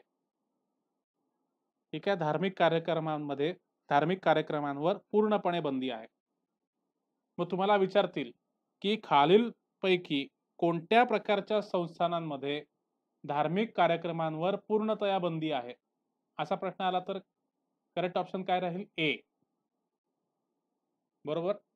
Yes Pranoti, very good. आणि संस्था बी जी आहे, बी, तिच्यामध्ये धार्मिक जे कार्यक्रम आहेत ते परमिटेड आहेत, परंतु अटेंडन्स कंपल्सरी नाही, हे समजून घ्या. मग ब ज्या संस्था आहेत याच्यामध्ये धार्मिक कार्यक्रम परमिटेड आहेत, परंतु अटेंडन्स तर कंपल्सरी नाही, हे तर तुम्हाला माहितीच आहे, कारण की आर्टिकल 28 तेच सांगतं की कुणालाही धार्मिक कार्यक्रम अटेंड करण्यासाठी कोणीही फोर्स करू शकणार नाही. ठीक आहे. आणि सी आणि डी प्रकारच्या ज्या संस्था आहेत त्यांच्यामध्ये धार्मिक कार्यक्रम ठेवायचा की नाही हे ऐच्छिक आहे. त्या संस्थांना वाटलं तर त्या धार्मिक कार्यक्रम ठेवू शकतात किंवा धार्मिक कार्यक्रमांवर पूर्णपणे बंदी घालू शकतात किंवा ते ठेवणार नाहीत. उदाहरणार्थ मग कॉलेजेसमध्ये दहीहंडीचा कार्यक्रम असतो. कोणाकोणाच्या कॉलेजमध्ये दहीहंडीचा कार्यक्रम व्हायचा कोरोना पूर्वीच्या जगामध्ये. आता कोरोनाच्या पूर्वीचंच जग म्हणावं लागेल. कुणाकुणाच्या कॉलेजमध्ये दहीहंडीचा कार्यक्रम झालेला आहे? कमेंट करून सांगा. कुणाकुणाच्या कॉलेजमध्ये गणेशने उत्तर दिलेलं आहे. कुणाकुणाच्या कॉलेजमध्ये गणपती? यस विशाल. प्रत्येकाच्या कॉलेजमध्ये किंवा शाळेमध्ये काही ना काही दहीहंडी असो, गणपती असो, हे कार्यक्रम होतात. बरोबर. येस तन्वीर. पण कुणालाही अशा नवरात्री, अच्छा नवरात्री पण होतात. अच्छा. तर कुणालाही तशा प्रकारचे धार्मिक, अच्छा मुलींच्या शाळेमध्ये नवरात्री होतात. Okay okay very good. तर कुणालाच, अच्छा, कुणालाच अशा प्रकारचे कार्यक्रम अटेंड करण्याला कोणीही कंपल्शन करू शकत नाही. तो पूर्णपणे ऐच्छिक विषय आहे. ओके विशाल. ओके. अच्छा, इकडे म्हणजे प्रत्येक शाळा सगळ्यांकडे नवरात्री होतात असं वाटतंय. अच्छा अच्छा. Okay, okay. तर चांगली गोष्ट आहे. पण आता बघा ना, प्रत्येकाला धार्मिक स्वातंत्र्य आहे. पण एखादा विद्यार्थी दुसऱ्या धर्माचा असेल आणि दुसऱ्या धर्माचा कार्यक्रम जर असेल आणि जर त्याला नसेल करावं असं वाटत, अटेंड करावंसं नसेल वाटत, तर त्याला काही प्रॉब्लेम नाही. त्याला काही कंपल्शन नाहीये. किंवा ठीक आहे, चला आता एखादं हिंदू धर्माचाच कार्यक्रम आहे आणि हिंदू धर्माचा मुलगा नास्तिक आहे. त्याचा विश्वास नाही. तो पण त्या कार्यक्रमाला नाही जाणार, तर त्यालाही पण कंपल्शन नाहीये. बरोबर? म्हणजे केवळ असं कुठल्या विशिष्ट धर्माच्या लोकांसाठी हे नाहीये. कुठल्याही व्यक्तीला अशा प्रकारचं स्वातंत्र्य दिला गेलेलं आहे. ठीक आहे. कलम 29.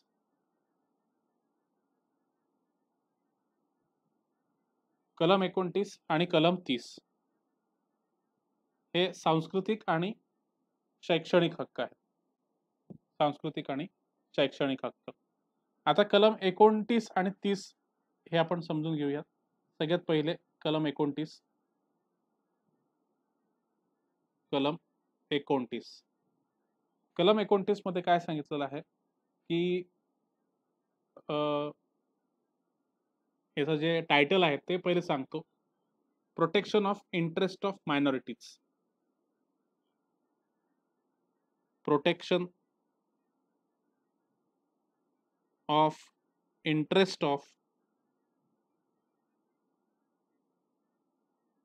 मायनॉरिटीज.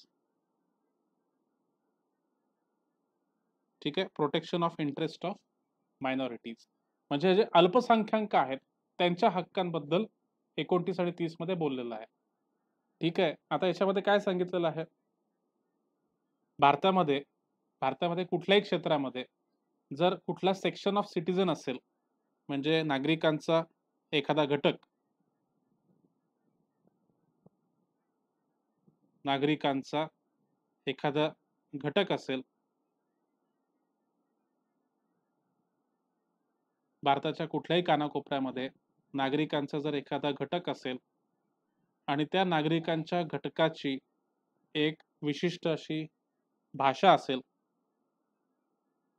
त्यांची विशिष्ट अशी भाषा असेल, त्यांची विशिष्ट अशी लिपी असेल किंवा त्यांचे विशिष्ट अशी संस्कृती असेल, तर ती जपण्याचा आणि जतन करण्याचा हक्क त्या नागरिकांच्या घटकाला दिलेला आहे. त्याचे जतन करण्याचा हक्क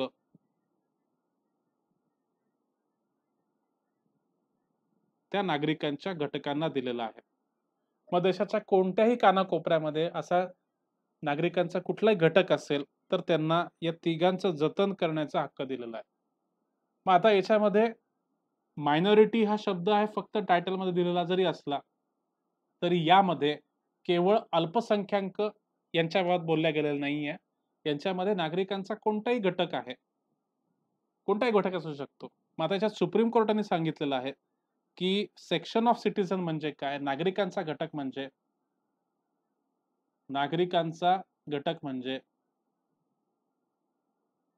म्हणजे ते एक तर मायनॉरिटी पण असू शकतात, अल्पसंख्याक पण असू शकतात किंवा ते मेजॉरिटी पण असू शकतात. बहुसंख्याक पण असू शकतात. ते कोणीही असू शकतात. उदाहरणार्थ आपल्याकडे एक कम्युनिटी आहे बघा. पारसी कम्युनिटी आहे. पारसी कम्युनिटी आहे. ठीक आहे. आपल्याकडे सिंधी कम्युनिटी आहे. ठीक आहे. तर ह्या काही अशा विशिष्ट कम्युनिटी आहेत, की त्यांची एक विशिष्ट भाषा आहे. पारसी लोकांची भाषा त्यांची हिब्रू आहे. जी त्याची जी मूळ भाषा आहे, ती हिब्रू आहे. सिंधी लोकांची मूळ भाषा ही सिंधी आहे. ठीक आहे. त्यांची अशी विशिष्ट लिपी आहे. हिब्रूची विशिष्ट लिपी आहे. सिंधी लोकांची विशिष्ट लिपी आहे. आणि त्यांची संस्कृती वेगळी आहे. कारण की ते आता जे सिंधी लोकं आहेत ते पाकिस्तानचा जो सिंध एरिया आहे, सिंध प्रांत आहे, तिकडून ते आलेले आहेत. पारसी लोकं इराण आणि सेंट्रल आशियामधून आलेले आहेत. मग त्याच्यामुळे त्यांची संस्कृती वेगळी आहे, चालीरीती वेगळ्या आहेत. मग अशा लोकांना आपली भाषा, आपली लिपी, आपली संस्कृती हे जपण्याचा आणि जतन करण्याचा पूर्ण हक्क दिलेला आहे. सिंधी लोकांबद्दल एक विशेष सांगायचं झालं, तर विशेष करून व्यापारी कम्युनिटी त्यांची खूप स्ट्राँग आहे भारतामध्ये. आणि त्यांची भाषा एक वेगळ्या पद्धतीची आहे. आणि परत प्रॉब्लेम म्हणजे असा आहे, की आजकाल खूप कमी लोकं असे आहेत, की ज्यांना सिंधी लिपी येते. सिंधी लिपी येणारे हे खूप कमी लोकं उरलेले आहेत. तर त्याच्यामुळे सिंधी लिपी आता त्याच्यावर म्हणजे ती संकटात सापडलेली आहे. सिंधी लिपी तुम्हाला कुठेच अशी पाहायला मिळणार नाही आणि ती वाचणारे, लिहिता वाचता येणारे असे खूप कमी लोकं भारतामध्ये आहेत. तर म्हणून त्या प्रत्येक नागरिकाच्या घटकांना आपले हक्क, आपलं संस्कृती जपण्याचा अधिकार आहे. हे आर्टिकल 29 मध्ये दिलेलं आहे. आपल्या देशामध्ये, देशाच्या कुठल्याही भागामध्ये राहणारा जर एखादा नागरिकांचा घटक असेल आणि त्या नागरिकांच्या घटकाची विशिष्ट अशी भाषा असेल किंवा त्यांची विशिष्ट अशी लिपी असेल किंवा विशिष्ट अशी संस्कृती असेल, तर त्यांची भाषा, त्यांची लिपी, त्यांची संस्कृती जपण्याचा आणि जतन करण्याचा हक्क संविधानाने त्या नागरिकांच्या घटकांना दिलेला आहे. मग आता सुप्रीम कोर्टाने नागरिकांच्या घटक या शब्दाचा अर्थ लावला. सुप्रीम कोर्टाने सांगितलं की नागरिकांचा घटक म्हणजे काय? मग ते मायनॉरिटी पण असू शकतात आणि ते मेजॉरिटी पण असू शकतात. दोन्ही असू शकतात. ठीक आहे. म्हणजे आर्टिकल 29 मध्ये कोणताही सामाजिक घटक, मायनॉरिटी म्हणजे काय? अल्पसंख्याक. आता मायनॉरिटी या शब्दाची जी व्याख्या आहे, ती आपल्या देशामध्ये लिहिलेली नाहीये. आपल्या घटनेमध्ये दिलेली नाहीये. मायनॉरिटी म्हणजे नेमकं काय? हे आपल्या संविधानामध्ये स्पष्ट केलेलं नाहीये. त्याची व्याख्या नाहीये. ठीक आहे. मायनॉरिटीचे वेगवेगळ्या सेटिंगमध्ये वेगवेगळे अर्थ होतात. तर ते लगेच तुम्हाला सांगतो. 2 मिनिटं सांगतो तुम्हाला. मग नागरिकांचा घटक म्हणजे अल्पसंख्याक किंवा बहुसंख्याक. आता तुम्हाला उदाहरण दिलं मी, की पारसी असतील, सिंधी असतील, शीख धर्मीय असतील. ठीक आहे. तुम्हाला आता एक होमवर्क देतोय मी सगळ्यांना. एक होमवर्क देतो, की भारतामध्ये किती धर्म, धार्मिक अल्पसंख्याक या कॅटेगरीमध्ये मोडतात. आता याच्या आधी एका लेक्चरमध्ये मी ते रिपीट केलेलं आहे, सांगितलं आहे तुम्हाला. पण मला माहिती आहे, की तुमच्यापैकी बऱ्याच लोकांना ते आठवत नसेल. तर म्हणून हे तुमच्यासाठी होमवर्क आहे. ठीक आहे. आठवत नसेल तरी काही हरकत नाही. तुम्ही सर्च केल्यावर पटकन तुम्हाला ते कळेल आणि त्याची यादी करायची आहे, की हे 5 धर्म आहेत आणि हे 5 धर्म आपल्या भारतामध्ये धार्मिक अल्पसंख्याक आहेत. तुम्ही सांगू शकता का आत्ता? आत्ता कोणी सांगू शकतं का? Google न करता, Google न करता मला सांगायचं आहे. बरं, ठीक आहे. होमवर्कमध्ये करा आणि मग मला त्याचा फोटो पाठवा. तर भारतामध्ये धार्मिक अल्पसंख्याक किती धर्म आहेत हे तुम्हाला बघायचं आहे. त्यानंतर सगळ्यात महत्त्वाचं म्हणजे हे कलम 29 जे आहे, हे फक्त नागरिकांसाठी आहे. कारण की त्या कलममध्येच त्या तरतुदीमध्येच सांगितलं आहे, की नागरिकांच्या एकाने 4 धर्मांचं नाव दिलं शुभम थोरात. 5वा धर्म कुठला?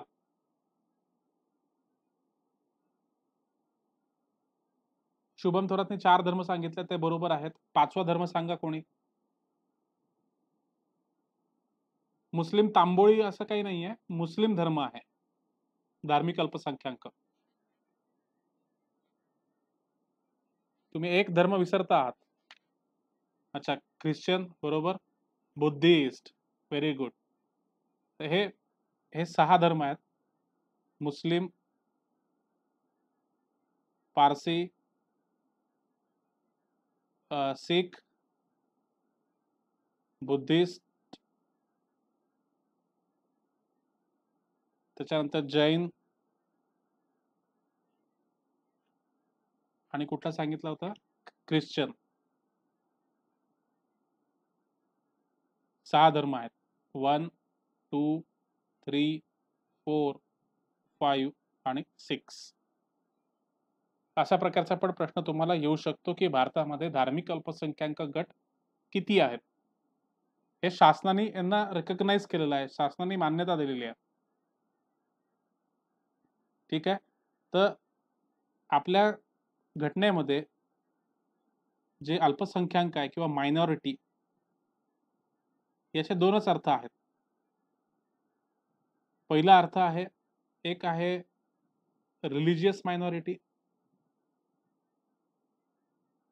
म्हणजे धार्मिक अल्पसंख्याक, आणि दुसरा अर्थ आहे linguistic minority. Linguistic minority. Religious म्हणजे काय? धार्मिक अल्पसंख्याक.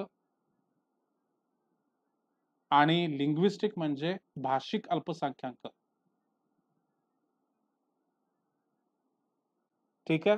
पण किती टक्के पॉप्युलेशन असली म्हणजे त्यांना आपण मायनॉरिटी म्हणणार, किती टक्के पॉप्युलेशन असली म्हणजे त्यांना आपण मेजॉरिटी म्हणणार, अशी कुठलीच व्याख्या आपल्या घटनेमध्ये नाही. मग धार्मिक अल्पसंख्याक म्हणजे जेव्हा सरकार डिक्लेअर करेल की हा बाबा ह्या धर्मांना आम्ही धार्मिक अल्पसंख्याक मानतो. परत काय होतंय? उदाहरणार्थ महाराष्ट्र आहे. महाराष्ट्रामध्ये काही गुजराती लोक राहतात, ते भाषिक अल्पसंख्याक आहेत. महाराष्ट्रामध्ये काही तमिळ लोक राहतात, ते भाषिक अल्पसंख्याक आहेत. महाराष्ट्रामध्ये काही तेलुगू लोक राहतात, ते भाषिक अल्पसंख्याक आहेत. महाराष्ट्रामध्ये काही मल्याळम लोक राहतात, ते भाषिक अल्पसंख्याक आहेत. ठीक आहे. ही झाली उदाहरणं भाषिक अल्पसंख्याकांची. त्यानंतर आता बऱ्याच वेळेला असं होऊ शकतं की ह्याचं जे पॅरामीटर आहे ते फिक्स नाहीये. आपल्या घटनेमध्ये असं काही सांगितलं नाही की याला आपण मेजॉरिटी म्हणतो, याला आपण मायनॉरिटी म्हणतो. ठीक आहे, एवढंच तुम्ही लक्षात ठेवा. अशा प्रकारचं हे कलम 29 होतं. आता पुढचं आपण बघणार कलम 30. कलम 30. कलम 30 जे टायटल आहे ते काय आहे?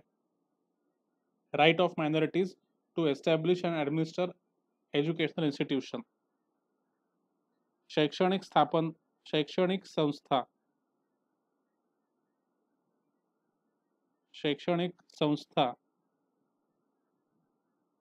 स्थापन करून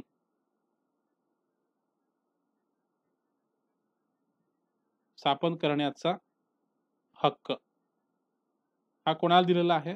मायनॉरिटीला दिलेला आहे. आणि मायनॉरिटीचे अर्थ तुम्हाला सांगितलेले आहेत. धार्मिक मायनॉरिटी तसेच भाषिक मायनॉरिटी. ठीक आहे. ह्या दोन्ही प्रकारच्या ज्या मायनॉरिटी आहेत त्या आपापल्या शैक्षणिक संस्था स्थापन करू शकतात. ठीक आहे. उदाहरणार्थ आता जसं मुस्लिम धर्माचे मदरसा आहेत, ख्रिश्चन धर्मांचे कॉन्व्हेंट आहेत.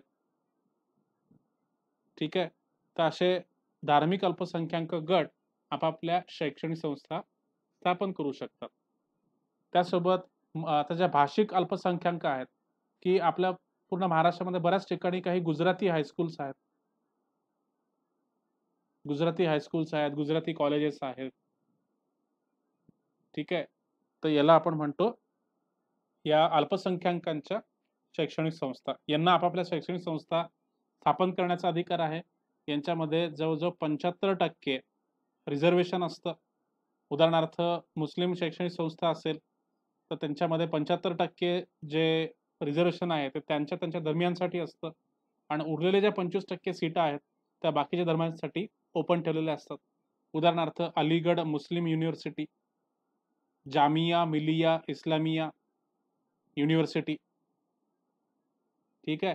तर ह्या धार्मिक अल्पसंख्याकांच्या शैक्षणिक संस्था आहेत. आणि प्रत्येक राज्यामध्ये तिथले जे भाषिक अल्पसंख्याक आहेत त्यांनी स्थापन केलेल्या आपापल्या धार्मिक संस्था. कळलाय का बघा, कमेंट करून सांगा पटापट.